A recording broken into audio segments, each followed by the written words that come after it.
Sakay kami ng elevator. Sakay po kami ng elevator, guys. Ano ba ito kalalim, pare? Ano masabi Sakay mo? po namin sa elevator. Sakay po kami sa train po ngayon. Sa ilalim kami ngayon. Sakay papuntang Maynila. Alright. Gano'n ba kalalim, pare? Wala. Ito, kasi umat mo doon. Taro mo sa Bakit bakit ang bababa pa tayo? Baba na yung pinahan natin ayun. Mababa pa tayo. Bali, dalawang palapag na kuwan. Punta. Labas Ayan, na, pare. ayan na, oh. Ako na tayo. Dalawa lang yun, mataas. O, yan na. Ayan na. Ayan na, ayan na. Sana hindi tayo nakatayo. Ayan, ito na kami.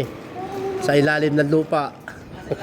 Underground. Guys, ngayon nasa ilalim na po kami ng lupang ngayon. Under. Hintay po namin yung pangalawang Pangalawang ng train. biyahe. Panoorin niyo po. Destination, Trento Busan. Malapit ka na talaga mag-stay sa ilalim ng Trento Busan. Dami din pala na